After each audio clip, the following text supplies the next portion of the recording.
Barber Shop Podcast, episode number 81, coming to you live from Boxo Studio in Hamilton, Ontario, the blast furnace of music in all of Canada, frankly, the world. Yep. Ryan Cannon, how are you doing this evening? It is this evening. It is late. This is our latest show ever. You know what? Sure it is. We might get used to this. Yeah, well, we got a couple new things today. We'll see how it goes. It's always good fun. A couple new things that's hardly new anymore. Gary Greenland in the studio helping you out. I can't move my camera. No, he's not that handsome. There he is. He is handsome after all. He's here. Want to thank him for his help. He comes in and got some excellent technical assistance. Yep. He's going to take your job soon, brother. Oh, he can have it. He can have it. You're a liar. You know you have fun each and every week, as do I in here. It is great fun, and I'm telling you, we have been blessed week after week with some great original music. That's what we feature here. We feature songwriters of every stripe and genre, passionate, convicted, and some of them are convicted of some pretty serious crimes, and most of them just have straight conviction when it comes to their music and their passion and their art form, and they bring it in here and you know, they prove that this isn't something that's put together on a computer. This is something that comes from the heart, and damn it, we're fortunate to have them. And tonight it's kind of extra special because we have kind of like a cotillion, a coming out party, don't we, Ryan Cannon? We do. This is, I think, maybe not the first public appearance, but definitely the first internet appearance. Yep. Of Lee Baby Sims, good friends of mine. Yeah, Lee Baby Sims, which I've branded them Hamilton's latest, greatest supergroup. Yes. You know, and I think that that's fitting, right? When you put together characters who are in established bands that have a following that are awesome, and they're putting together original music, and they've got a whack of it, and they're going in and they're recording it at great places, and they've got big plans, well, that's a supergroup by my guesstimation. Definitely. And you're going to hear them tonight, and you're going to hear their story, and we're all going to learn a little bit. We're all going to love a little bit more. So with no further ado, no further delay, let's get on with introductions to some guys who are smart and funny and pretty cute at the end of the day. First, Mr. Pete Moss. Yeah. Pete Moss, always with a smile on his face. And, you know, singer-songwriter, guitar player. I don't know, you call him the face. You got to have somebody up there that the girls could look at. Whoa. It could be a Roger Daltrey or a Mick Jagger, in this case, a Pete Moss. Look at that face. Look at that. Look at that nose. Mainly I want them just to look at the nose. Yeah. Some good Hamilton face there. And next to him, holding down the bottom end, we got Skidley, and you know, and I learned his real name, but it is never to be spoken. Apparently, ever again. He is. That's on Pete's wishes. Yeah, is Skidley and versions of Skidley, the Skidlerster, the Skidliest stories. Oh my goodness.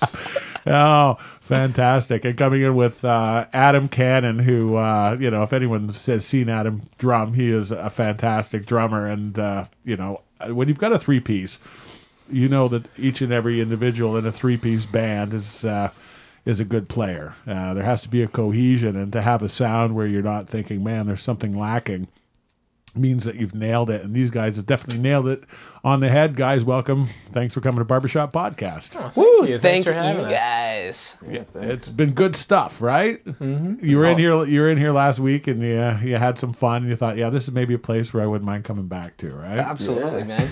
Back twice in 1 week. I didn't expect it. Pete thought he was going to get a shave the first time, though. Yeah, so. Going to the barbershop. Cool, man. I get a little mustache or something. Little two for one. Yeah.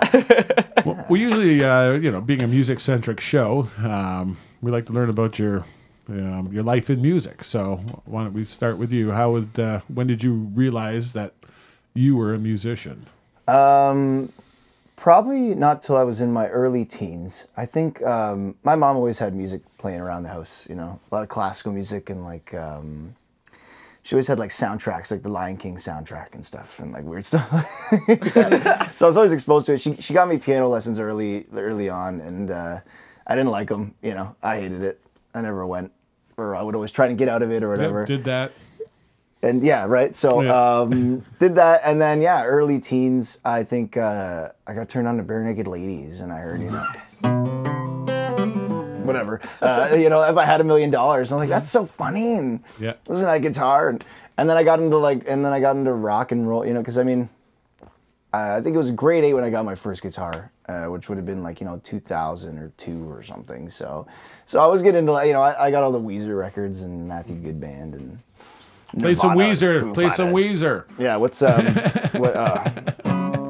No, I've heard. So when you had the guitar, were you natural at comping licks and starting to learn other people's stuff, or was that a struggle? You know, I think it's always a bit of a struggle at first. Yeah. You know, I'm like, you're frustrated with this thing, and then some guy shows you this little chord, and you're like, oh, that's cool. And like, I learned a lot from people I knew. You know, I took a couple lessons, but I never felt like I was getting anything out of it. And I would just go to someone's house, and what do you know, and I'd pick up little tricks in here and there, and then eventually it started to become pretty easy to comp stuff just from the records, you know. And I mean, that's how I learned, sitting in my room and playing along to. And these people who showed you things are probably naturally the same people that you started to play music with. Yeah, at the same time, and people I still know to this day, which is hilarious. You know, people that are still doing it, still sticking with it, and yeah. So that's pretty much how that went. It's kind of funny because I can tell even at your early age, you're still already thinking, man, how long am I going to do this? Like, do I have to get a job? Yeah, man. Yeah. Well, it's funny because it's like a blink of an eye compared to some people who've been on the earth a little while. I'm only 25. But it's a big chunk of your life. Yeah, it's like feels like it's the longest thing I've ever consistently done for sure. I think most musicians can probably say that. You know, it's like unless they were into gymnastics for a long time or something before that, but. And one of those things where you don't have to get dragged by the neck to do, and it's nice in your life when everyone's telling you you're lazy and willful. Yeah. It's like, hey man, I'm totally into this. Yeah, exactly. I'm working my ass off over here. Yeah. Come on, Dad, let me see. Don't you get it? I can roll joints like crazy too. Like you should sit behind my back. Actually, that's the one thing. I'm pathetic joint roller. I can't do it. I'm so sad. You actually about had that. the joint rolling kit. Yeah, I had to buy a kit. Well, it's like a tobacco smoke roller. Yeah, right. I think they've sold so many of those to people who couldn't even make those work, and they wind up getting chucked in the garbage. You need a kit to help you work it. Yeah. This is how you roll weed, son. Yes, son. How about you, Skidley? Were you a natural, or were you beaten into it? I took lessons for a long time. I started when I was 9 years old, taking guitar lessons. And I did that all the way until by the end of high school, until I was like 17 or 18. But I was doing that, just, playing around with stuff. It's because like a friend down the street, he could play the Mission Impossible theme. And I was like, he's so cool. And I was like, I want to play guitar. I want to do that. I'm going to take lessons where he takes lessons and stuff like that. And who was that? That was Kevin Meyer. Oh, okay. Yeah. So I took lessons all the way through. Kevin Meyer's out there tonight. He's like, shout out. Look what you started. But so I took guitar lessons for a long time, and then by the time middle school rolled around grades like 7 or 8-ish, I started kind of messing around with drums, playing drums a lot, and the thing is, like, usually there's like never drummers around, and so since I could kind of play, I ended up the first kind of jam with like a band, I guess you could say, was with Pete. We had a jam in my basement. I took the middle school's drums home. You're allowed to do that, or was over that the weekend? I had the best music teacher ever at Highview. But and after that, we jammed on like Rage Against the Machine songs or something with my brother. And you were 14, I think. That was before I was 14 when we jammed, because I was still in middle school, right? You punched all the heads on the... Yeah, so I was playing drums on that stuff. Like, I wasn't that good. I was self-taught and stuff on drums, but then once high school rolled around, I ended up like joining a band with this guy and Pete over here. I don't know if you can tell from like the video screen. And we played in a band for like 4 or 5 years. Yeah, something like that. Something like that. And I was playing drums all that time. Sauce Rocket. Sauce Rocket. I like that. I remember seeing that name of that band. Yeah. And after that kind of happened, I was like, I got to get back to guitar. I've been still taking lessons. You know, I've just finished or whatever, and I was like, I want to learn how to play and sing and stuff like that too. So I ended up starting a band called Radio Silence and writing stuff while singing and playing guitar, and then I've been just doing most. So you were like available and working in the community, so like you wouldn't say no to a lot of things, I imagine, unless you couldn't do it. Skinny's a whore. No. But It's a high class whore. Yes. But I've picked up bass a lot, mainly with this guy, and I don't know. I just kind of picked up bass through the times. Yeah, I guess you could say, and so you feel an affinity to it now, though, that or it's to you, it's just another instrument. It's just another instrument. Cool. Yeah, it's just another thing to do. And I figured with this band, like we had like no time to get together and get the songs ready or anything. So I think we had 3 weeks or something to get them ready before recording. Yeah, that's it. And so it was like it'll be easier for me to just pick it up on bass quickly because he had all the songs written. Yeah. He had known most of the songs already because he had recorded them in his apartment. So it's like I'll just play bass, I'll pick it up super quick, and we'll get going, kind of thing. Yeah. Cool. And Stop slapping your foot. Sorry. See, he's got he's got reverb in the It's the drummer. It's the drummer in him coming back out. Fucking foot drum. Quit it. Adam, how about you? Well, these guys and I go way back to the Sherwood High School days. Yeah, those are the days. Yeah, like I don't know, like for some reason that era at that place and time was like really cool. Like a lot of good musicians and cool people came out of that time. But Scott and I actually like live right down the street, and like our band, like when I was playing Porcelain Youth and these guys were in Sauce Rocket, like we were just kind of like naturally like good mates, and you know we always played shows together and everything like that. And then through the years, Pete and I actually ended up going to Fanshawe together for the recording program out there. And we ended up living together, and then we kind of started working on tunes together and like, you know, how it kind of works. And then just kind of like 100 projects later, we're here now. And like, you know... did these songs you're putting together, did they kind of go in a different file where that's for something later? Or did you know it was just one song after another? We haven't put the band together yet. It was just songs, I guess I was kind of stockpiling myself, you know, little ideas that I didn't have fleshed out. And I think we were playing in this cover band, Virginia Wolves. Yeah. Sebastian, Paige and the Virginia Wolves.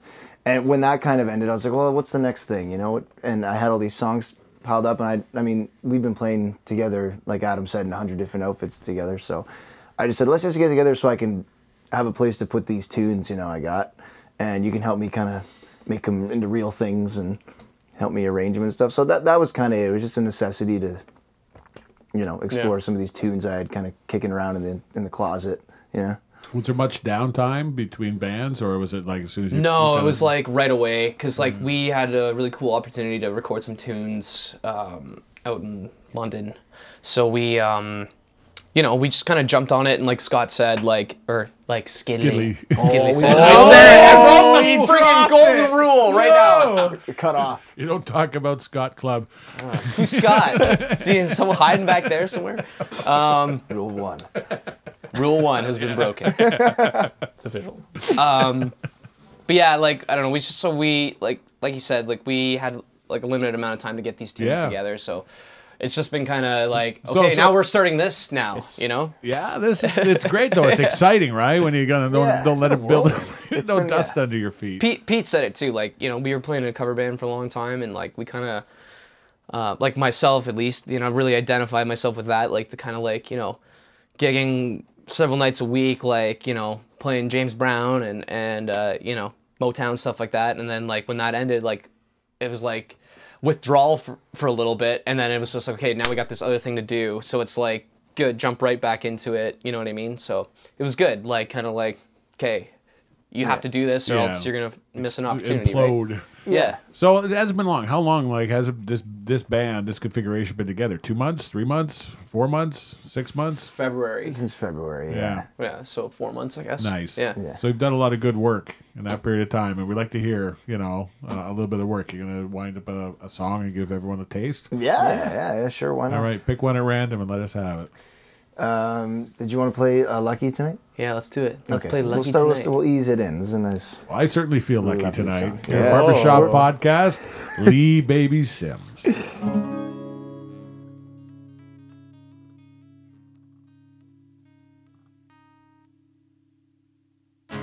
I gave it all to you. What more could one guy do? And I took it like a man. The only way that I think I can, but I know that you're right for me, and I know that it's good to see you there every night,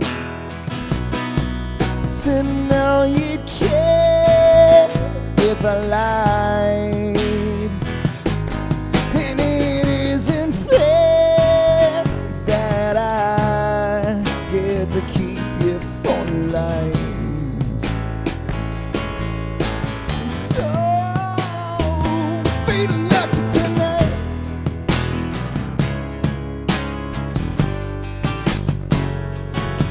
That's right.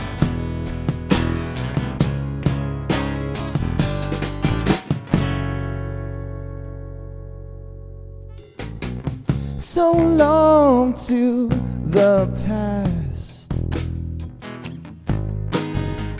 We got to make our good thing last, and I'll look to you now to keep those awful urges down. But I know that you're right for me, and I know that it's good to see you there every night, to see you witness in your eyes, and it isn't fair that I had to keep you for life. So feeling lucky tonight.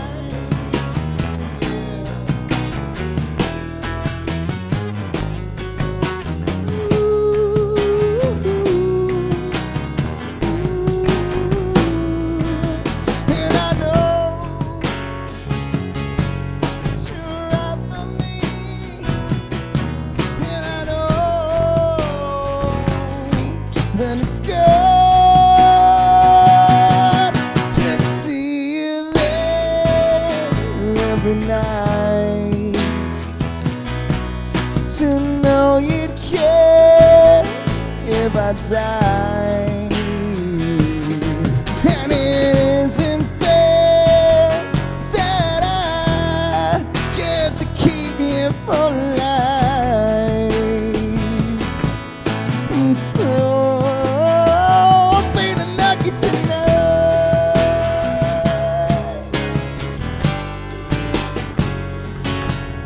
Ooh.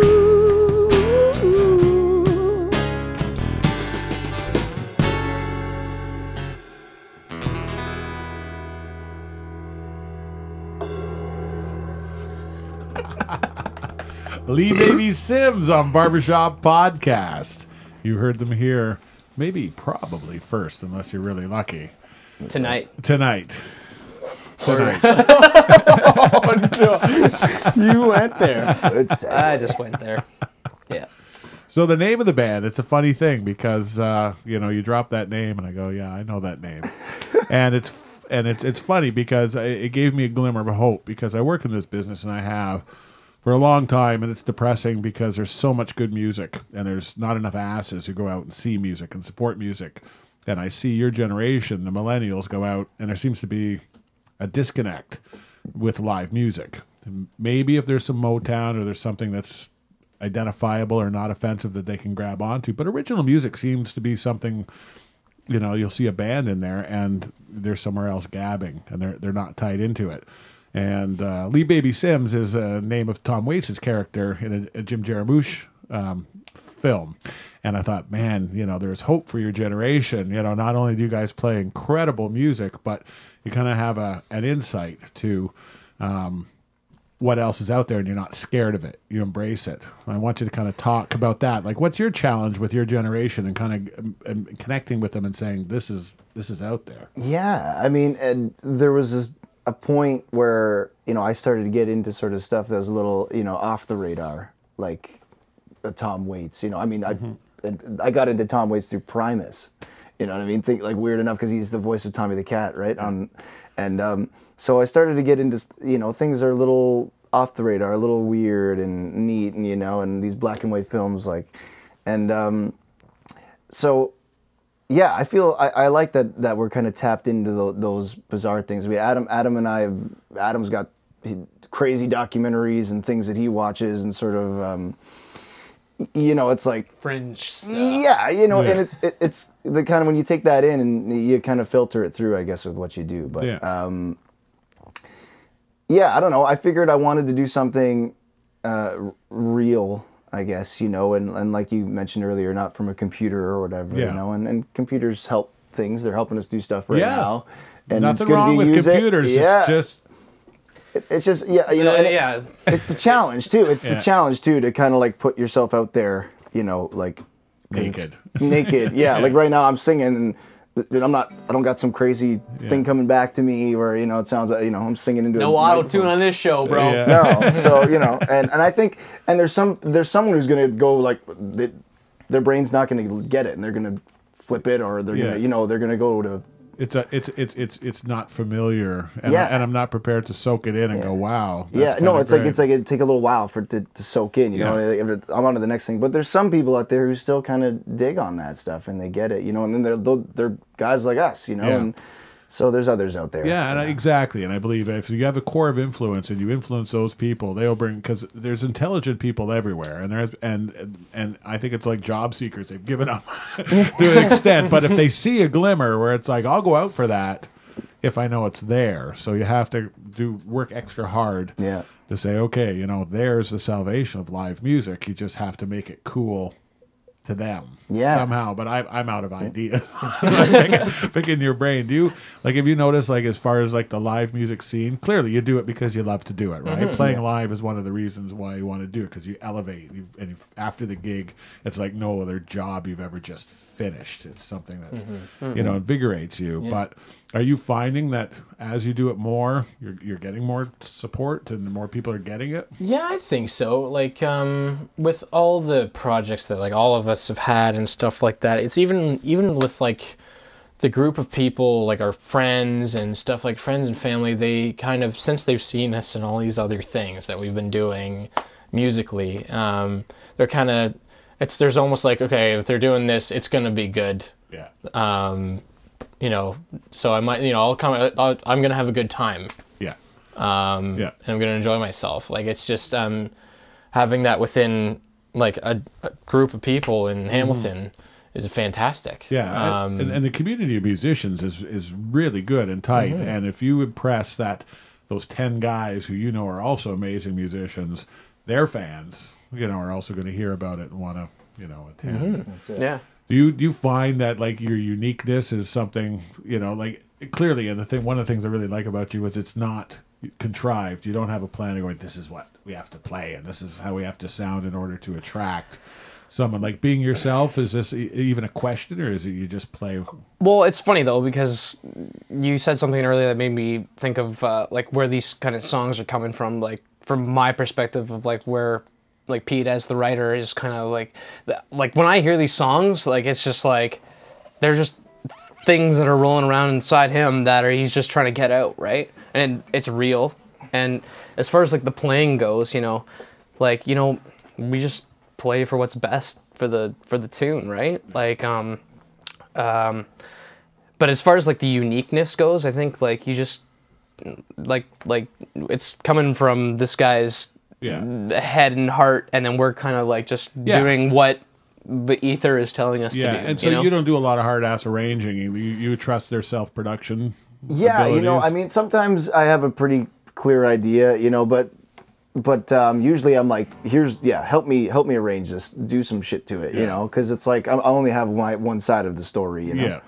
But I guess that's it. And like, I'm like hopelessly like I'm unplugged from what's cool, and it's like I think we're all kind of like, you're okay with that. Yeah, it's like if whatever I do is like some weird, like it's just not plugged into what So, and on one hand, you can be like, that's cool. It's like totally whack and out there and unique, and it's like its own thing. And on the other hand, it's like, oh, but it, am I not, what is it? But not relatable to what's happening right now in the times, and. And it's like, but I've never been a guy like that. I've never been looking at a song going, oh man, it's 4 minutes long. That's too long. I can't. That's Yeah, no. If it feels too long, then I'll do something. But like, I'll play something. I'm like, no, that feels like that's where that part should happen. It's good. Oh, it's 5 minutes. Well, oh, shit. Well, and it's just like if it's coming from a sincere place, like really, like what it's about. Yeah. And if it feels right and stuff like that, like. How can it be wrong? How can it be? Yeah, it just is. Yeah, and quite often we try to impress that 5% that probably doesn't even exist out there. The critic that doesn't exist out there. When in fact, if you do what you say, that it's going to resonate. Immediately with the people. I don't think there's one like awesome band like in like rock history that has ever done something that has been like, well, we should do this because it's cool. Yeah. They're the people fucking setting the mold. Yeah.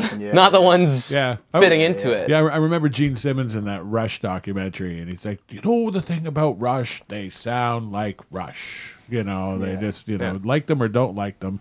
His point was they didn't care. They sound like them. Yeah. And if you do that, you'll find your your base of fans, which is what you need. And we'll reiterate again, at Barber Shop Podcast, there's live music happening on a regular basis. There's original music happening on a regular basis. These bands have websites. They sell their music. That's how they go forward, and that's how you enrich your life. So, buy some live music, support some live music, go out to the clubs that support the live music and make this scene sustainable, to the point that these people can continue to do what they do. Certainly. We're gonna do it anyways, but it's a lot better if there's people. Yeah, and when you feel the energy and the vibe in a full room of people kind of moving to the groove at the same time, it's great. Yeah. And a lot of times when you're on the stage, you got the lights in your face and you can't see it, but you sure as hell feel it, don't you? Absolutely. Mm-hmm. That's why we're there. Yeah. Well, that and the boobies, Well, yeah, the boobies. the boobies. Let me see the boobies. All right. I'm going to ask you to do another song, and then we're going to come back and we're going to talk a little bit about songwriting. So, all right. Pull one out of the fresh pile. Should we go to the butt house? Should we go full butt house? Let's go to the butt house. The song its nickname is Butt House, but it's called What I'm Thinking. It's Butt House. That's what he said. Sick. We all just gonna go into it, or sure. Maybe me and Skilly will play, and then you gonna come in or something. Awesome.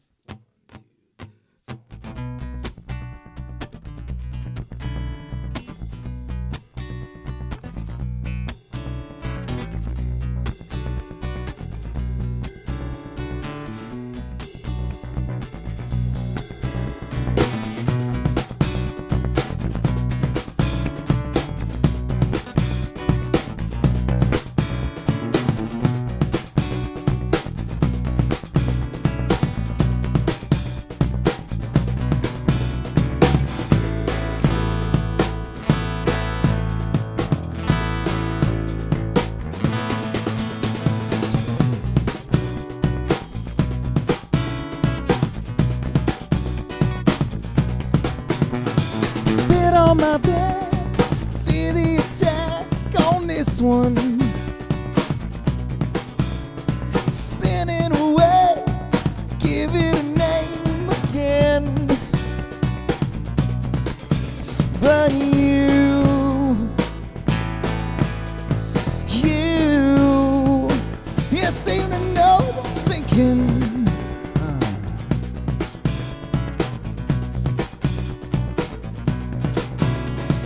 Got to get it all, take it out on you. How could I be wrong if I follow through? Now tell me what to say, tell me what you need, letting me bleed it through. And then again, know what I'm thinking. That's right, baby.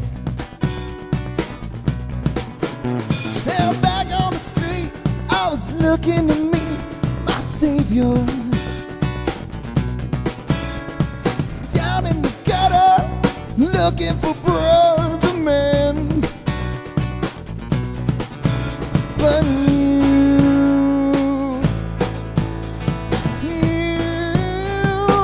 you seem to know what I'm thinking. Yeah. Got to get it on, take it out on you. How could I be wrong if I follow through?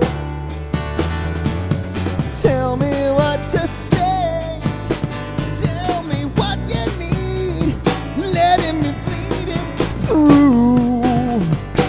And then again, you seem to know what I'm thinking.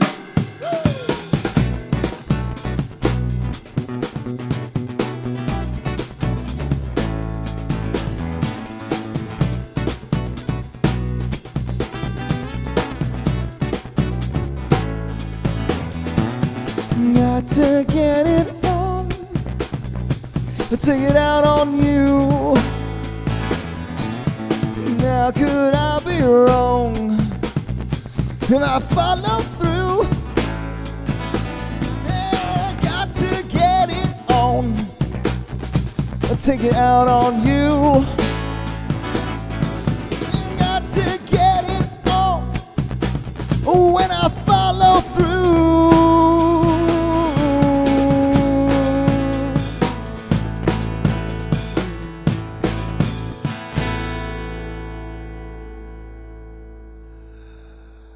Seem to know what I'm thinking.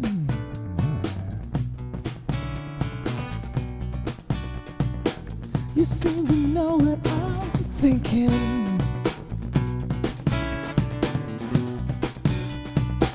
You seem to know what I'm, you seem to know what I'm, seem to know what I'm thinking. You seem to know what I'm, you seem to know what I'm, you seem to know what I'm thinking. Yeah, what am I thinking?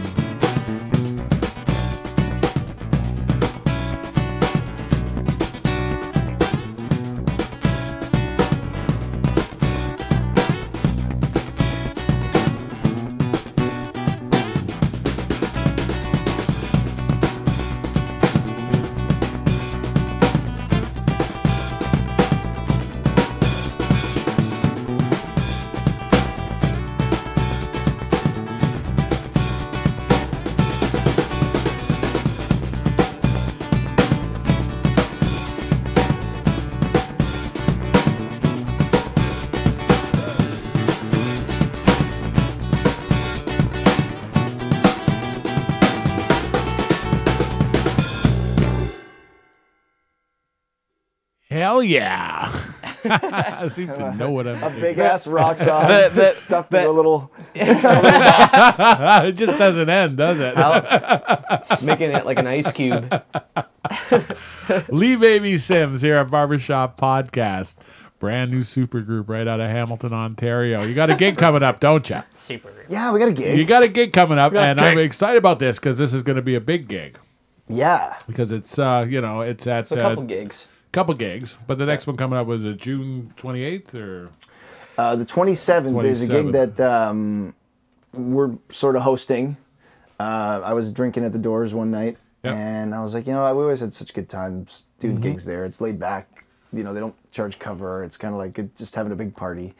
So I thought that might be a good idea to do a first big gig, and I had a talk with last week's guest. Krista Bradbury from Social Animals. And we were talking about the old days of Hess Village and how much we loved it, playing Mermaid, playing 33 Hess, and how up and down that street it was busy. And Doors was kind of like the ugly stepchild because it was on the other side. Right. Across the tracks, right. And it was the only one. It was officially on Hess Street, but it wasn't on that. Yeah. On that stretch. Well, that stretch has gotten all douchey, and it's like, I know, I hate to say it is, and it's that club is now a shining kind of little jewel saying there, you know what, this is still where you can go and listen to music. And Absolutely. So when I read that you're playing in there, the first thing I thought is, oh, really? Is it? And then it made sense within a second. If you want to go, and that's the environment you want to see them, June 27th at Doors Pub on Hess Street, just south of Main Street in Hamilton. Yeah. Just Literally south like of Main Street. 20 feet south of Main Street. Fine piece of architecture in Hamilton. If you haven't, if you're from the outlying area, come to Hamilton. It's got a lot of vibe. If you want a big city experience close to home, come here. You're gonna hear some good stuff. That's it. So you talked early on about like one of your early influences when that Gordon record came out, and Stephen Paige and Robertson were writing some interesting songs, and they were clearly breaking a mold at the time. They were being themselves, and it captured the imagination of a lot of people. Yeah. Who are some of the other songwriters along the way that kind of had an influence on you before, or did you get to a point when you started writing that you stopped listening to other writers and kind of hung on to what you're doing? Like I would, I tend to fixate, like I'll fixate on an artist or something or a writer or something, and I'll dive on that only for like months at a time sometimes. That's just kind of the only way I seem to filter it all in. So I would just go from, one band to the next, and kind of I remember I listened to a ton of this record, and we all have, called Diorama by Silverchair, which is this really, everyone equates Silverchair with, Tomorrow and Frog Stomp or whatever. That, but like this record they put out called Diorama is like totally intense and lush and crazy, and songwriting is out of this world. And I remember that was huge influence on me. It was just like, what is this? And it was just like, I'm still listening to it all the time to this day, right? Yeah. But so that was a record for me. That was I would see him when we would play gigs back in the day. I remember he would have his guitar case on stage open, and you'd have a picture of Daniel Johns, the singer from Silverchair, in his case looking up at him. Because he was just like, yeah, that guy. He's awesome. I want to be They're like that. Kids too. I kind of felt like related. And I remember Adam had put out this record with Porcelain Youth in high school, and he did this drum thing. Some kick drum pattern, boom, boom, boom, boom. I was like, dude, that's like, he does it on that Silverchair record. And I was like blown away. That was like someone I knew like could do what I heard on the Silverchair record. Yeah.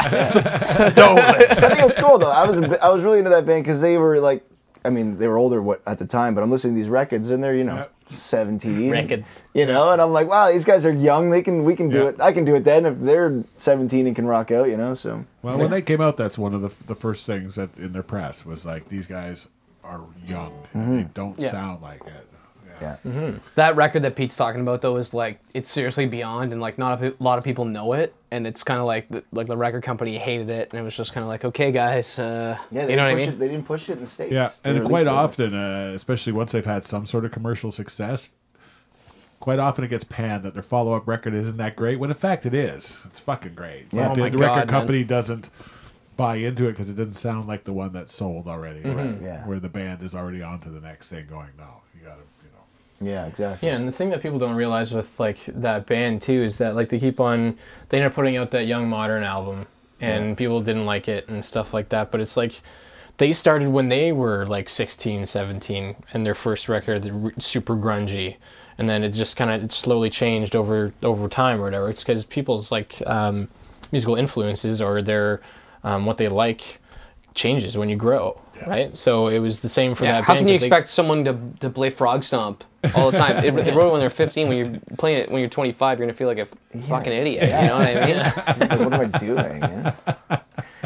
Was it obviously Silverchair was someone you listened to too? Yeah, he turned me on to it. But like for me, I'm trying to think of like the first like. I remember in middle school, I was really into AC/DC because my dad kind of like grew me up on it and stuff like that. And but I'm trying to think of like what really I was like into Nirvana. I think really got me, and then on to Foo Fighters and stuff. Well, that's like some good bones there. You know, Yeah. AC/DC and Nirvana and Foo Fighters. Yeah, It's and pretty- stuff like that. So just Dave Grohl. Yeah. You know, and I'm Grohl glad is that like everyone who comes in here is in their 20s, is worships at the idol of Dave Grohl, and so do Ryan and I. So that's the sort of thing where that's an individual who he looks a bit like Jesus, but I think in 20 or 30 years they're going to say that guy saved rock and roll. Yeah. A lot of people hate on him though. Yeah. It's funny. Like guys like us, like I'm like, yeah, man. Like he's just doing it, and he's like, so what if he's just like. He could be such a dick. He could afford to be such a dick if he was a dick and if he wanted to be a dick. So just the fact that he's speaking his mind is no And it's reason to hate cool. on Like him. they're doing different stuff. Like they have the resources. They're making an album on HBO. Like who cares? Like it's no one else has done that. He cares about music. He cares about preserving this thing, And he's has an opportunity and financially and globally popularity that he's doing it, and he's kind of taken like, well, I'm going to get some flack, but I got to do this for the right reasons. For the right reasons. Yeah, and totally. Yeah, I totally dig. I remember his thing on like American Idol and The Voice and stuff. He had this quote thing I read and saying how it's just like you don't stand in line and then become famous or become a star or whatever. It's like you get together, you learn how to play something really badly with your friends, go in a garage and be shitty. Yeah, together, and then you become Nirvana. Yeah, that's pretty well it. So like it's totally, and that's like kind of without having read that before, it's kind of what we've done. Yeah, really. Those guys like that set the sort of precedence for how we would go about it, And I mean, Adam. This guy grew up with the Oldies 1150 cranking in the kitchen for every day. So he turned me on to the Beatles. That's important. And a lot of the old stuff. He knew all the old stuff, stuck in your head, right? There's some wicked melodies and things that you need to be exposed to. Without that, it's like that. Learning the alphabet. Yeah. Carl Jennings would always say, you got to learn Led Zeppelin and the Beatles because they're the fruits and vegetables of it. And I mean, so we're talking about all these 90s stuff because that's the stuff that sort of hit home with us. But I mean, when I started digging into the Zeppelin records and the Tom Waits and the Beatles and all that older shit, is just like, oh, that's another level. You know? And I reference this too because it was my era. There was no video until the early mid '80s, and even then, only a few people could get in. And then there was still the artists who were signed already, so they weren't signed for how they look. It took another 10 years where you had to look a certain way to be an artist. Right. So I believe that the talent pool was a lot deeper back then because there was no concern if you were fat or bald or had a big nose. It was like, what did you sound like on a record? Yeah. No, and I mean, like Barbara Streisand, I'm sure someone could look at her and go, oh, well. She can't. I remember, looking at one of those late night oldies things and thinking, how did they get a deal? Like, I actually kept myself doing that, going, my God, that's Steely fucking Dan. Like, of course they had a deal. They're amazing, but I'm like, they don't look like they look today, but I've had 30 years of that, Right. put in. So I think like oldies 1150 and getting stuck. Like I'm doing the thing right now. Like Ryan hates it when he gets in my car because it'll be on some shitty pops channel because I'm just constantly scanning. And if it's on a pop station, I'll leave it on. And it's like I need to hear some, even if I'm going to discard 90% of that. Yeah. I want to hear some hooks, you know, Right. and hooks are universal, you know. If it's Yeah. that's those 6 notes Yeah. are rocking me in that stupid pop song. Yeah. That's something that's stuck, you know, somehow. Well, there's a reason why it sort of became a formula, right? I guess because it's awesome, you know. It's like there's nothing wrong with hooks, but it's just, you know, it gets formalized or whatever the frickin' word is. Formulaic. Yeah, it's making love versus porn, right? It's a different thing, you know. It's a personal touch. That's it. Personal touch. All right, we're gonna get squeeze one more live one out of you. Do a little bit more chat, and then we're gonna world debut your new tune. Oh yeah. And you know, you don't get that right away, but you get something even better, which is Lee Baby Sims Up Close and Personal, semi-acoustic here. Semi-acoustic rock band stripping down. Right here at Barber Shop Podcast in Boxo Studio for your listening pleasure. Thanks. I think we're gonna. I say let's do a tune by Morphine. The song's called "Cure for Pain." Cool. Oh, I'll kick it in. Remember this one, Skidly? Kind of. DBA. Yeah, I know the notes. He knows the notes. I just know the notes. They're on the guitar somewhere. Yeah. Cool. Ready? 1, 2, 3.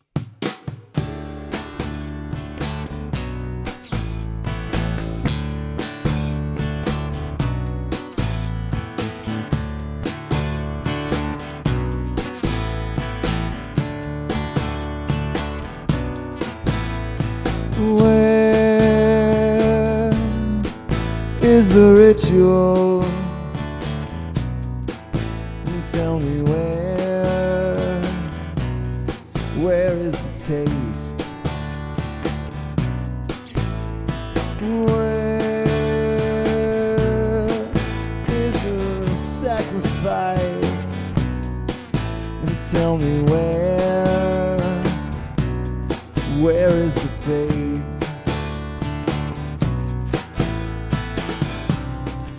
Someday there'll be a cure for pain.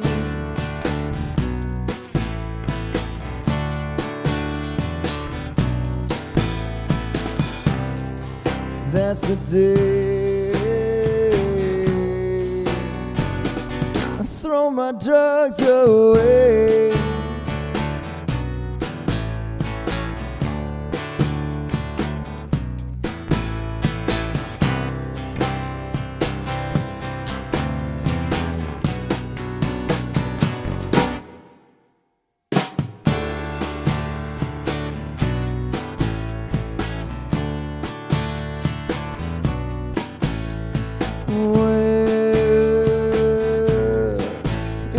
Cave where the wise woman went, and tell me where's all that money that I spent? I propose a toast to my self-control. You can see it there crawling helpless on the floor.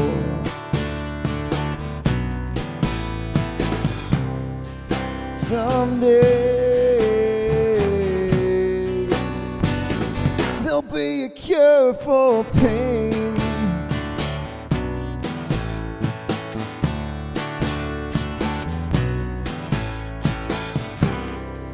That's the day I throw my drugs away. When they find a cure for pain. When they find a cure for pain. When they find a cure for pain. When they find a cure for pain. When they find a cure for pain. When they find a cure for pain. When they find a cure for pain. When they find a cure for pain.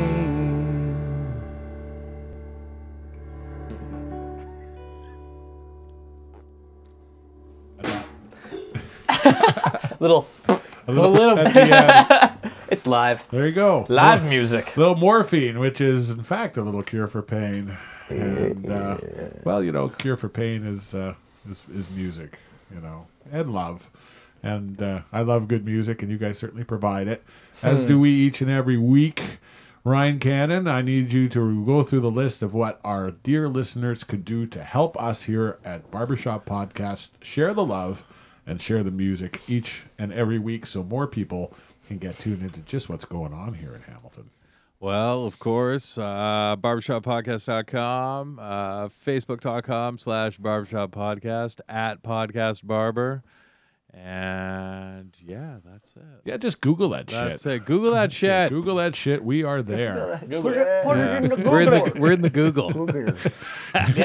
We're in the Google, on the Facebook, we're everywhere. No, we do our best here, and you guys have too. I wanted you to talk about going in and recording. You know, this is something that you want to get it out before you go into the butt room. You mean the butt house? The butt room back there. At the back of the butt house. You're never getting out from under that one now. Oh, man. But the process of picking, like, you've worked with a lot of good people because you guys were in it thick at an early age. I mean, in high school when guys are dicking around, you guys are playing in serious bands that were getting note. So you've met some great producers and some great places to make music. You got this band together. You got these songs. Tell me about the process of going, okay, what's the next stage of going in and recording? Yeah, it was. I mean, it was interesting how this whole thing happened because Adam had mentioned earlier we had this opportunity to go record in London at Fanshawe. We ended up for some reason or other making pretty good pals with the professors there. Well, professors. You had the best weed. We had the best weed. They came to hey man, they came to the after party at the end of the year. Like we're all sitting around drinking beers. Like I mean, they're engineers, they're music I'm pretty guys. sure one of them poured a beer on what was a day ago his former student. Just poured one. Just passed out on the couch, just fail. It was great. Yeah, it was a great. So we became chums with them, and they had the Virginia Wolves there. They got some nice gear there, don't they? Oh man, it's like as if it's school provided. It's like our tuition paid for this. So they had us out before with the other band, and then this year they said, "We want you to come out again," but the band was just packing it in. And Adam was like, "Dude, we should not waste this opportunity. Let's just get 6 songs together. Let's go do it. They're gonna pay us, and you go out there for a week." And so, you know, we called Skidley and just said, "Hey, let's just do playing this bass thing." now. Yeah, play bass. Grab the bass. Yeah, grab bass. Learn this so we can go record and get paid to do it. We got 3 weeks, and we're gonna pay us $100 a song, right? Yeah. And it's like awesome. So we went out there, and you know, for the time that we had to prepare for it, it was great. So it wasn't like we weren't doing band stuff and then went and recorded it. It was like, we need to make a band so we can go do this recording thing, because and we always, when an opportunity comes knocking, you don't really want to turn it down, right? Any gig and stuff like that, you usually want to take it, you know. And there's a looseness to it, probably, that there's this pressure isn't on you where you've saved up all the money and you grinded it to this point. Oh yeah, it was like we were so excited to do it because it was like, well, we're getting paid to do it, you know, and just gas money out there. And it's just, and you know, and it's accommodations. Yeah, and we did it all live, right? Like it was like we just went in the room, so we were really prepared because you ran the songs over and over again. So that feeling of being that prepared for me, and doing this thing, like one song, the Butt House tune, in fact, we did in one take, and you know, Dan, who was engineering, was like, "Oh, you're done. Come on in." It was so funny the way he said it because he was like, "This is getting ridiculous." Yeah, it's not supposed to work like this. Yeah, we had this great stride where you're not like trying to squeeze out something good. You know, it was just happening, and it was like a week of that. It was so cool. So that was kind of the first thing we did, and then, you know, I had some acoustic songs that I recorded in the apartment. Adam came and played some drums in the apartment, and so I got a couple of these acoustic tunes that I want to put out, and then we have this 6-song EP CD that we're waiting on the mixes to come back. Dan. Broadbeck. And if you're out there right now, Over the internet. I'd love any of that stuff. If you could just send it right now. What a Man, taste. this is really all about you sending us the tunes. That's the only reason. That's why we're here. That's it. So yeah, I guess that's kind of the plan. Is like we're really excited to hear that because it's been about 3-4 months. So I don't really remember what the hell we did. If it was good, bad, or ugly, but at the time it felt like $1 million. So I'm hoping that when we get it back, it'll be the right timing Nice and the present, right thing. nice and, surprise. Yeah. And you got to strap it on like a full-on rock band too, right? Yeah, like it's all. all it was heavy, big guitars and stuff like that. And, Did it flesh out like you imagined, or did any surprises along the way? it was like we had 4 hours to record a song, so it was kind of like I didn't even get time to really analyze it afterward. Like, did that come out how I sound? Like, it was just like, go do it, boom. Yeah. 4 hours and you're done, and it's kind of like, okay, we're done, on to the next song. And it was kind of cool because there wasn't a whole lot of time to analyze it, I guess. But There was some surprises. there's though. always some There was, surprises. yeah. We got a bit of Skidley in the mic going. and like, I'm gonna mix it in the end. We had this like I did elongated it for part. there's such a long time I did it for. Yeah, because there's like a 5 But it was minute just outro. like, because everyone's just like, keep going.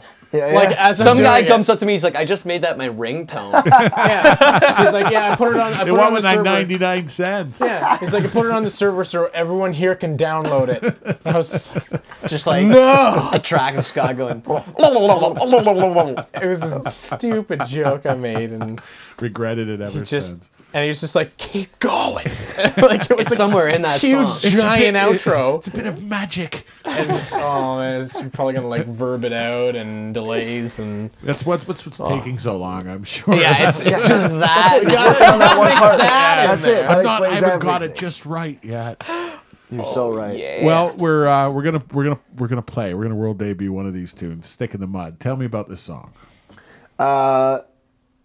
Adam called me up and was like, hey, we should just go into the studio, just do a track just to keep fresh, keep busy, just for, while we wait for these songs, that we should go track something. And our friend Mike, who we went to school with and lived with, he's got a really good gig at Rattlebox North studio out in Vaughan that he, interned for a while, paid his dues. Hell of a and- nice studio. Yeah, and he's had some great opportunities with them. So he'll rent a weekend or something, and we'll go out. And we've worked there a lot, so we said let's go do something, and we were kind of deciding on which song, and then I just had this new tune that was kind of bluesy and weird and fun. But we were jamming on, everyone's into it. Like, let's go do that song. So that was kind of it. It was just an opportunity to like hang out and make some music. And So it's light and it's fresh. that was it. Yeah, Yeah. It was like there wasn't a whole lot of thinking gone into it. It was really simple. I didn't want to. I just wanted to play guitar on it and let those guys do their thing. It's a and- fucking rock and roll song. yeah, you know?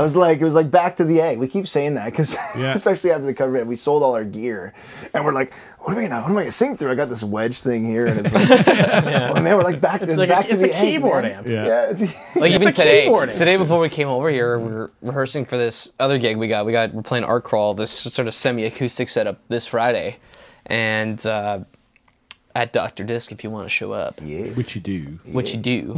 technically beside And- Dr. Disc. I'm beside Dr. Disc. Okay, sorry. Sonic Yeah, Onion Bill. Sonic. All right, and we're playing in this like Pete's unfinished basement, like sawdust and someone's fucking old toilet sitting over there. Adam had these lights. He like starts plugging in these Christmas lights. I just thought he brought them because I was like, oh, that's good thinking, man. Like, get the atmosphere going. But he just found them. So I was like, In that's this awesome. basement. It's here for now. Let's put these on, yeah? But yeah, I mean, So it was back like- to the egg. It was very back to the egg. Well, Jesus Christ, it's good. We're going to hear a little bit of it. Back to the Egg with Lee Baby Sims. We'll stick in the mud at barbershoppodcast.com.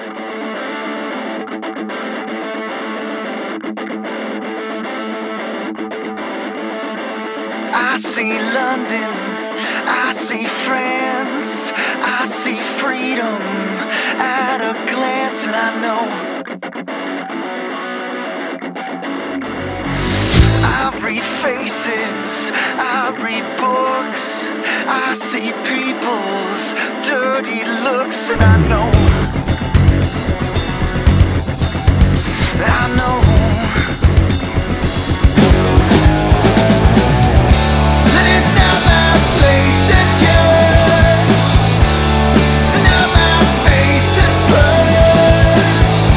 And I never meant to be a stick in the mud.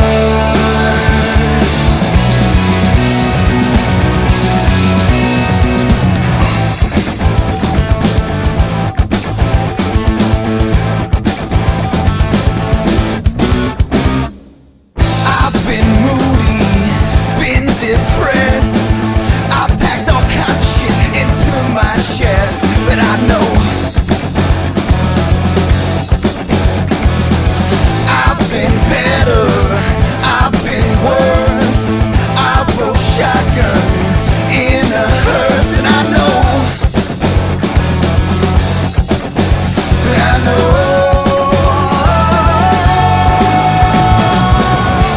it's not my place to judge, it's not my ink to smudge.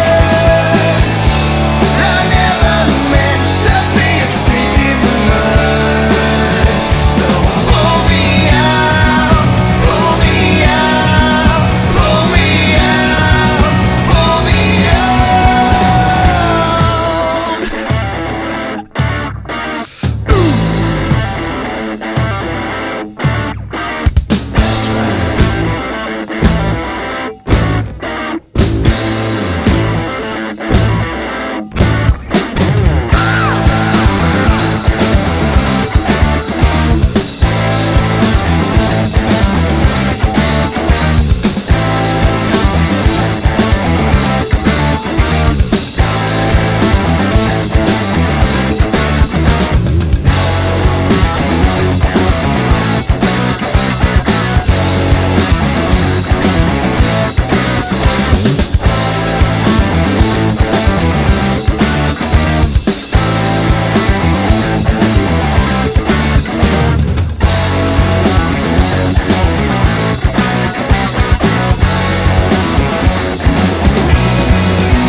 It's not my place to judge, it's not my face to smudge.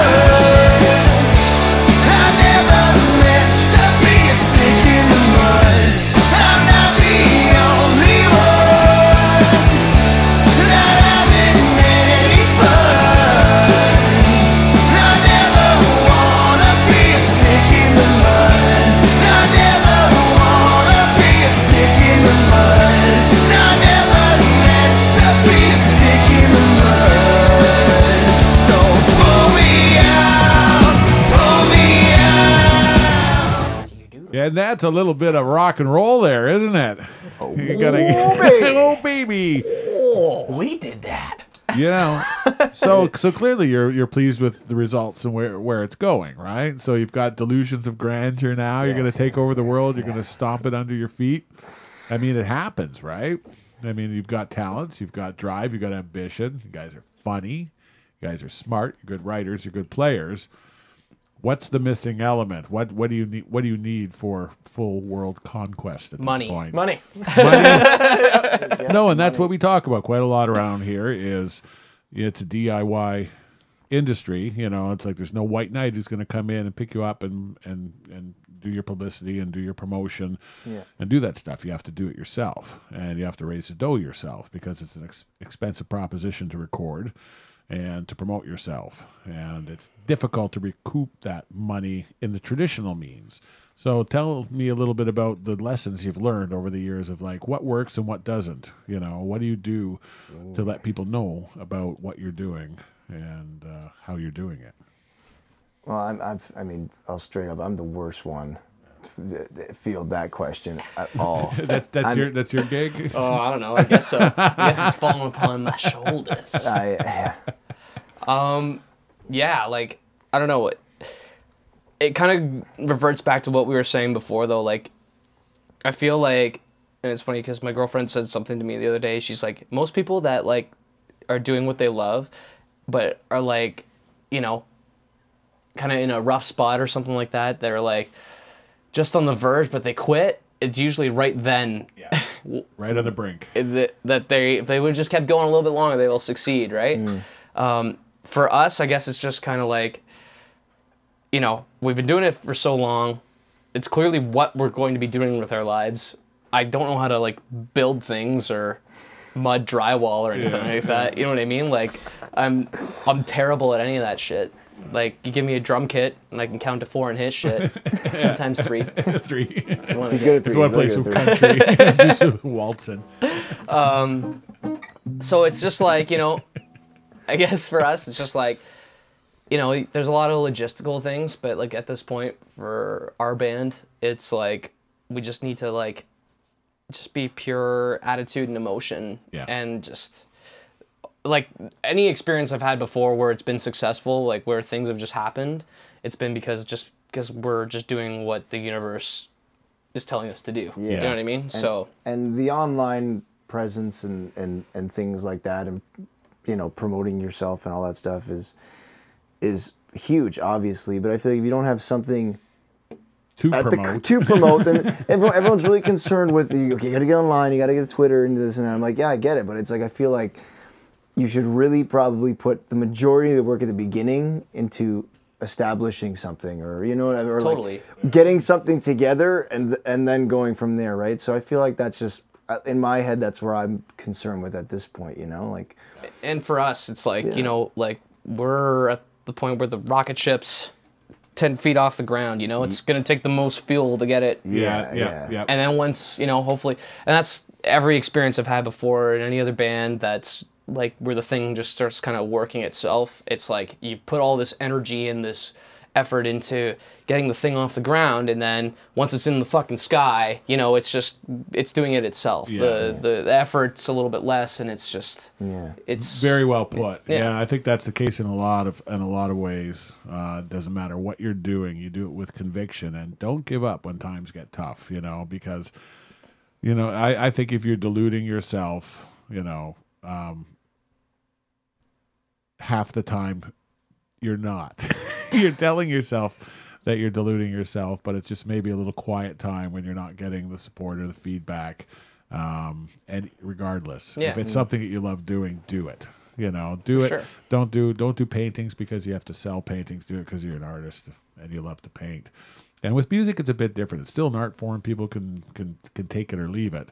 But it is a popular art form. Yeah. And it's nice that you guys have a nice textured kind of perspective on music and how it fits in life and what makes people happy and why and what they expect to hear.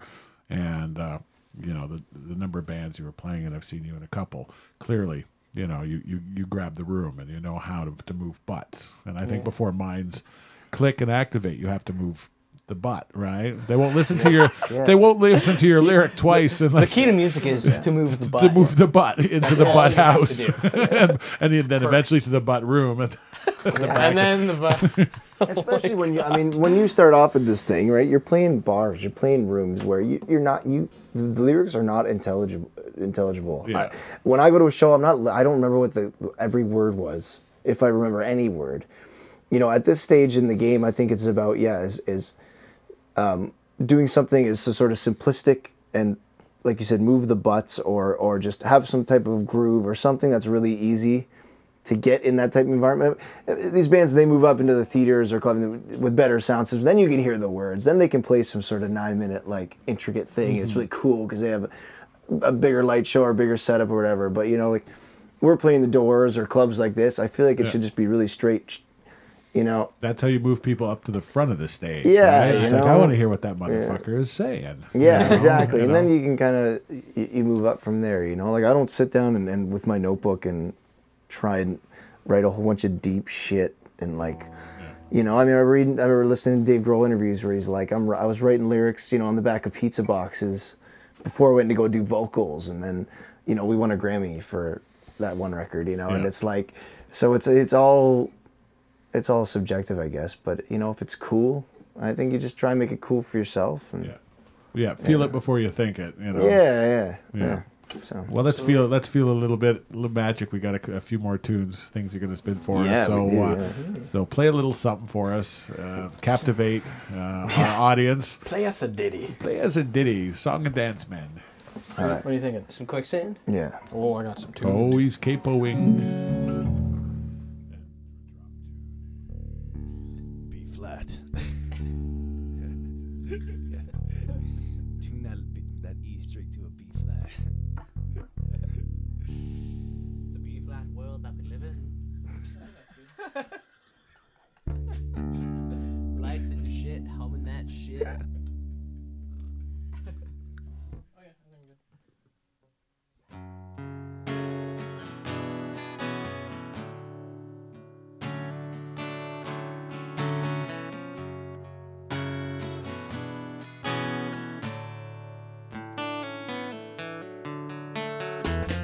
You should be here with me.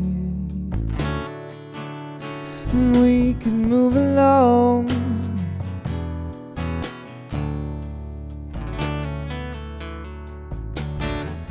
Moving from A to B never took so long.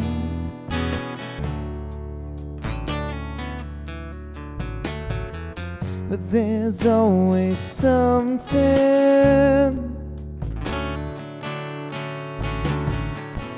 going on inside of me.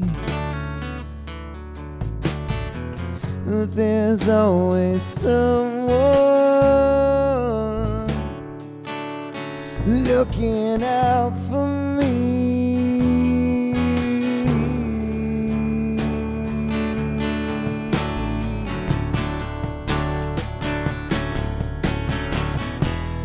By the time that we get there, it's already gone. Holding now and forever in love and song. But we're in the quicksand now. The quicksand now.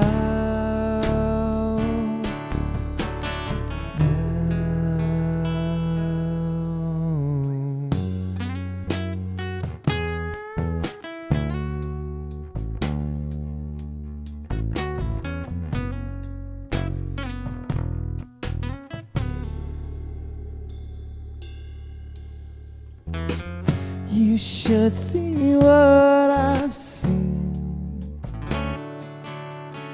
We could put it on.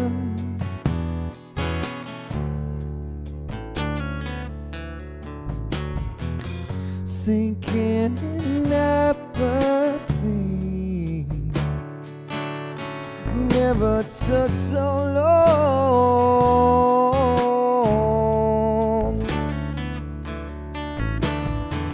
But there's always nothing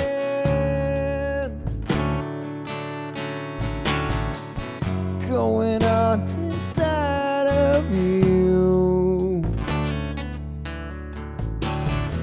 And this time there's no one looking out for you.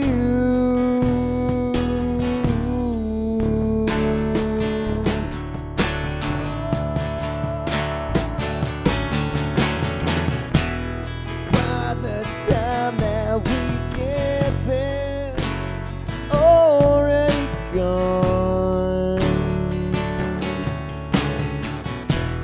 Holding now and forever in love and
the quicksand now.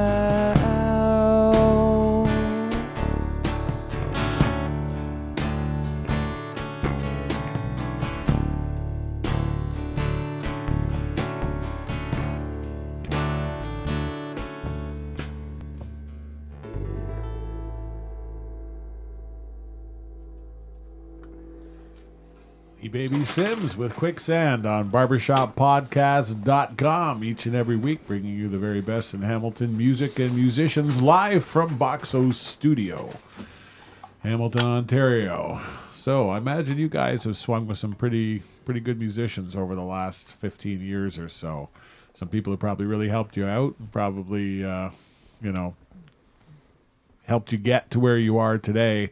Anyone in particular you want to thank? And of course, that opens the door that there's 1,000 people that you forget.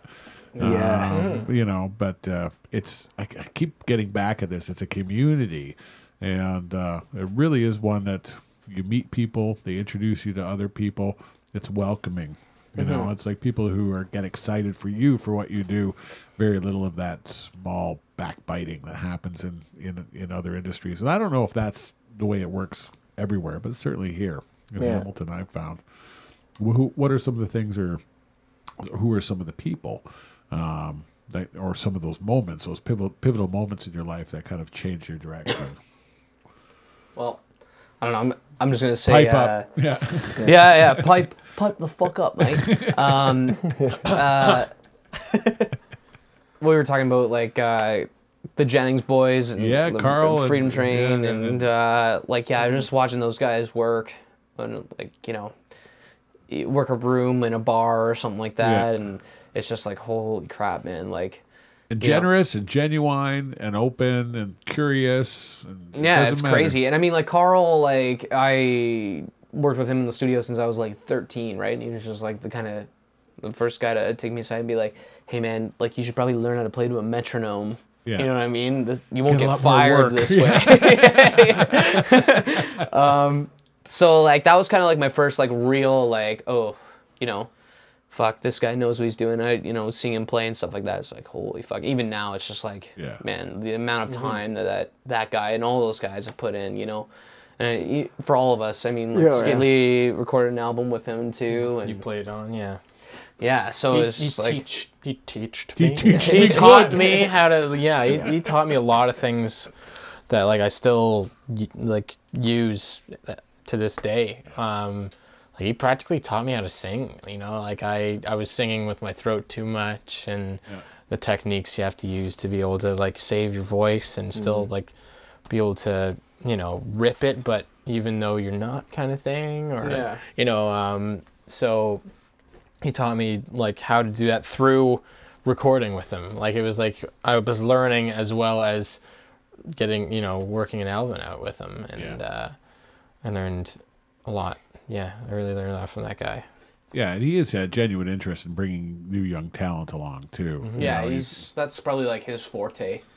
You know what I mean? Like taking someone that doesn't know what they want to do yet, and like kind of like molding them and being like, well, here's 1,000 ideas. What do you think? You know what I mean? And then other than that, for me, it's probably like my dad, playing with Tom Wilson and stuff like that, in the Florida Razor days, and lots of good stuff. It's like I got my dad's records, you know what I mean, like that he played on. It's cool, you know what I mean? Well, it was a funny story because Ryan told me that when we were at Captain Easy, we used to play Italian Sunglasses as in our set list, right? And so I kind of sang like that, and I liked the song, so I did that song. And so Ryan learned the bass, and then it was like 10 years later, I guess he was jamming with you, and you were teaching him, and he's like, "Wait a minute, I know this song from the deep dark recesses of my mind." Somewhere back here, brain cell that hasn't been destroyed yet.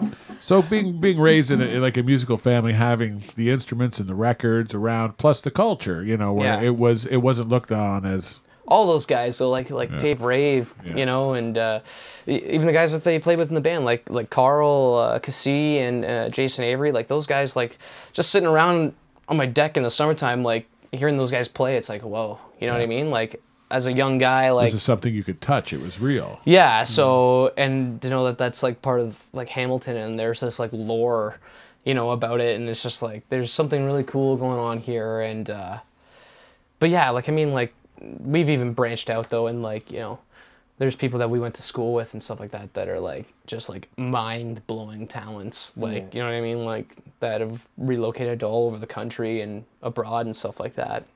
That is just like, holy fuck, like they put us to shame. But yeah, and I mean, some of those guys I know, my age, and like they'll still do it, but I mean, they had to come back to it because they went and got lives. They had kids and they became real estate agents and teachers, but they're just amazing musicians. And like no one at work knows, you know, how good they are because, well, the Bucks weren't in it, but I think it just came. We played with a guy similar to that. This guy Pinelli that was playing keys with us for a while. Guy like fixes airplane engines for a living. Like went to Mac Engineering, but like let other people know at the office what he's up to on the weekends. You know, just like, getting vodka poured on his face. Just like, oh, Pete, you can't learn this shit, bro. What did you do this weekend? It's like, it's some fun. Well, Ryan Cannon, you do some work with these boys, don't you? You've got some mad skills when it comes to doing not only sound but video, don't you? Yeah, I was actually in the studio for the Rattlebox session for Stick in the Mud, and hanging out the whole weekend and just running camera the whole time. And we've got a couple hours of footage that we shot over the weekend, and we actually put together a little trailer. And this is, I guess, I'm hoping this is the lead single off of it because we've heard the full version of it. This is the teaser, and we're going to hear an acoustic version of it. So you're going to get your fill of a Stick in the Mud. You know, it's a lot of Stick in the Mud. So it was a lot of fun doing this, right? I mean, it was an absolute blast, and we've got the footage that's there that nobody's seen yet is some of the best stuff. Like, there's some stuff we'll probably a certain engineer producer will never let see the light of day. But yeah, no, there's some absolute gold from that session. Even the teaser that we put together when I first did it, I put a nice serious, like, this is a movie trailer preview of the band, and at the last second, I'm like, fuck, there's some hilarious footage here. I'm just gonna throw it together real quick. I'm gonna throw some funny footage in, give them both, see what they think, and they all unanimously loved the silly version. The gist is right. Yeah, so let's have a taste. Yeah, let's do it. Give me a second here. Since I'm on mic, I can voice that I'm not ready. But, yeah. Okay. It's somewhere in the computer. Yeah, here we go.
It's the shenanigans that people love. And remember. Oh my goodness, I can't believe you put that at the end of it. Oh man. Well, you're the one who sent it. I sent it to them to just see, like to these guys, not to Ryan at all. Yeah, that's how nudies get on the internet, you know. It was just for my boyfriend to see. I didn't think it would get up there and everyone would see it. But that's what people want. It wasn't my idea to put it in there, but I fully supported it. That's the skinny. Yeah, exactly. Oh, but it's a good time band. You want to have a good time, come see Lee Baby Sims. See them at Art Crawl next to Dr. Disc this Friday. Any idea what time you're going to be? We're going to be jamming from 7:30 till 9:30. 7:30 to 9:30. That's at the corner of James and Wilson. If you're standing there, you should be able to see and hear them and find them from that standpoint. Yeah. And If you're not too then inebriated already. if you're like, not, because the art crawl is all about art and Yeah. a little drinking too. Yeah. And The art of drinking. the art of drinking. Oh my gosh, you're onto That's an something. awesome name. Yes. Wow. And Doors Pub on the 27th of June, and you're hosting it. So who else is on that ticket? Our buddies in a band called the Holy Roller. From London. Our old London mates. Yeah. Excellent. Yeah, and then a friend of mine who I work with named Phil, he's in a band called Chemical Marriage. They're from Guelph. Never heard their band before, but it was more of a, hey, you know what, you come out to Hamilton and play? And he's like, oh, that'd be awesome, And I was like, well, you got to have us come to Guelph, So, The dealio. so hopefully he's going to be hooking us up with a gig in Guelph, and just be fun to pack in the van or whatever and go spend a night in a different spot. I love doing those gigs, That's right. Yeah. Different spot. Yeah. The spot. Yeah. Yeah. All right. leave it at that. I think you've got a couple more songs to play for us. I know Yeah. one of them we've mentioned, but you've got We got one. We got a different one. Yeah, we got Freshie. a different one. Another old rock tune. We're gonna put into some sort of acoustic clothing, I guess. So, nice. we just rehearsed this one today for the first time, like this. So Fresh off the boat. that's it.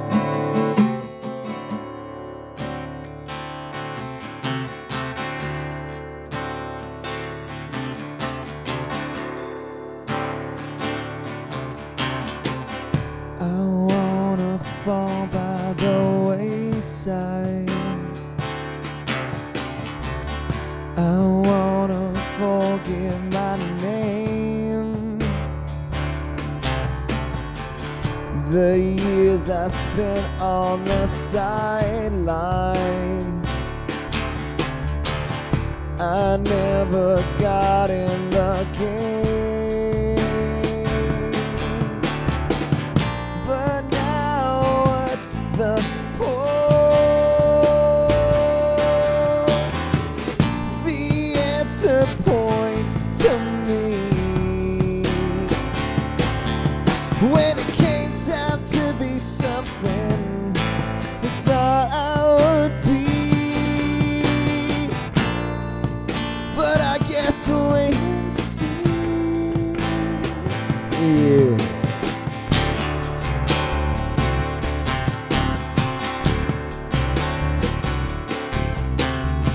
'Cause I wanna fall by the wayside. I wanna forget my name.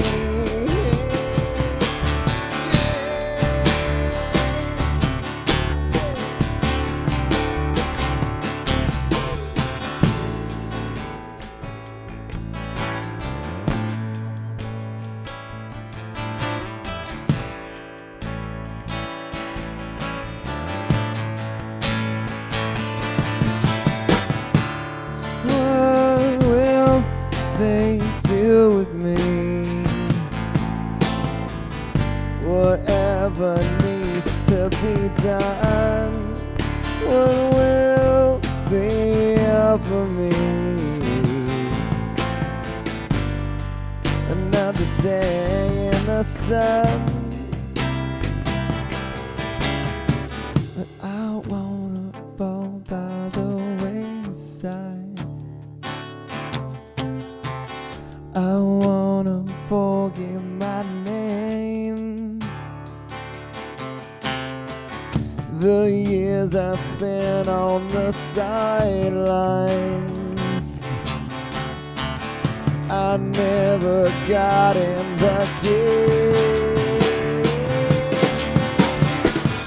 But now what's the point?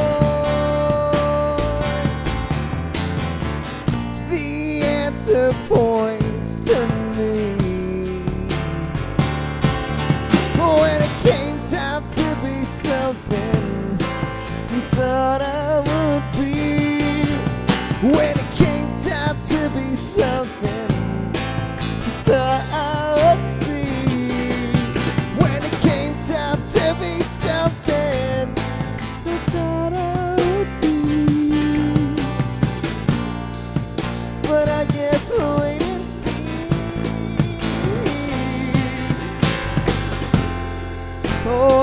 Just wait and see.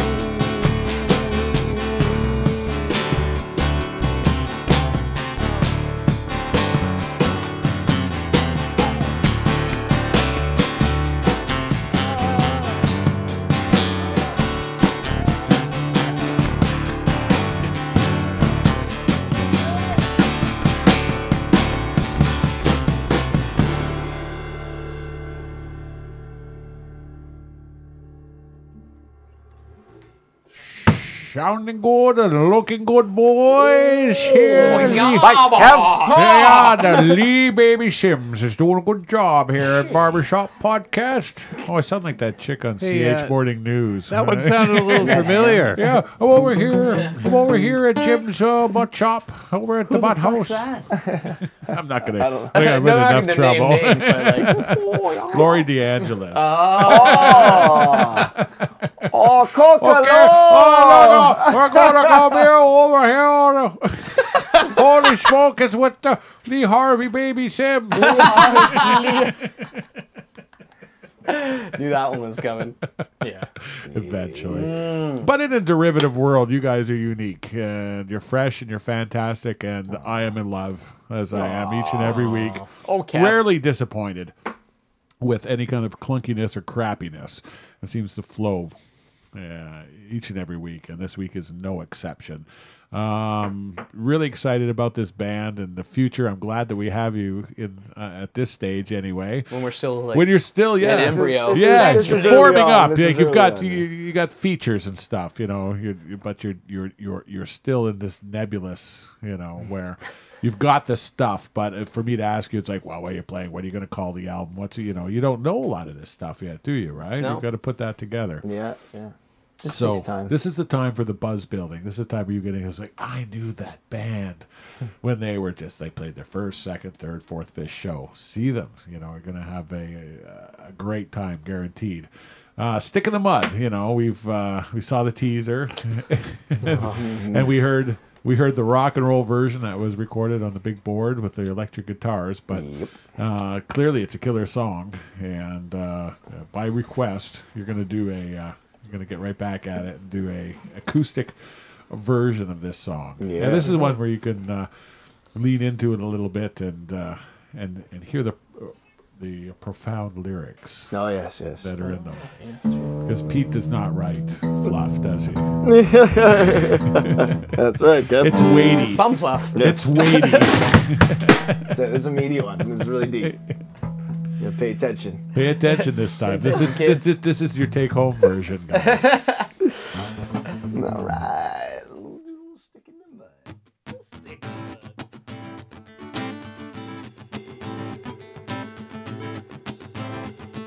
Ooh, skidly.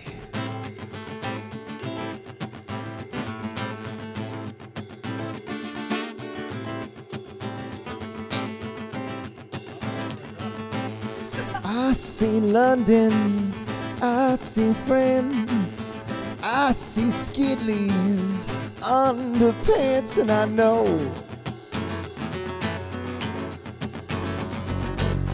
I read faces, I read books, I see people's dirty looks, and I know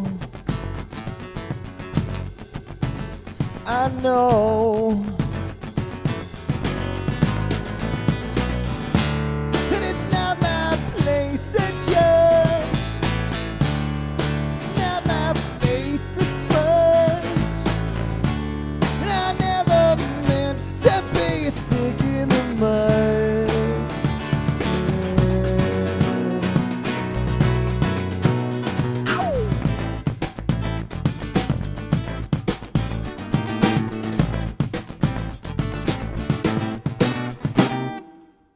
I've been moody, been depressed. I packed all kinds of shit into my chest, but I know I've been better, I've been worse. I rode shotgun in a hearse, and I know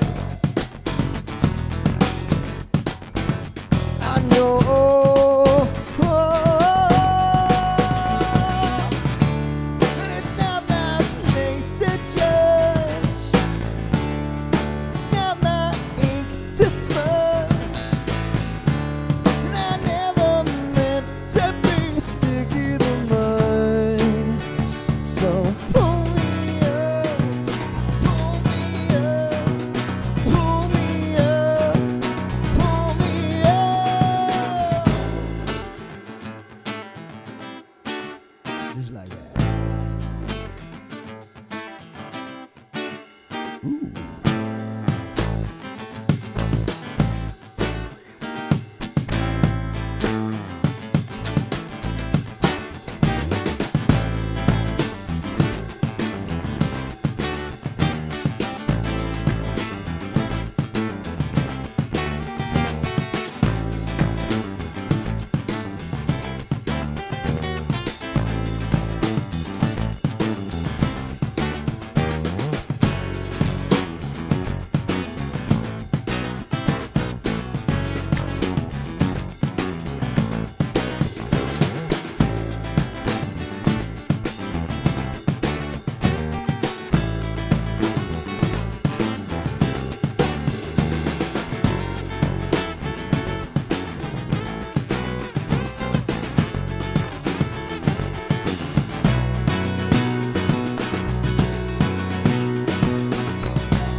Barber Shop Podcast with Lee Baby Sims 2014. That is the summer of Lee Baby Sims. You're going to see their names on posters. You're going to see them in listings. Do yourself a favor. Go out and see them. Be part of the groundswell that's going to embrace them. Probably the next great band out of Hamilton.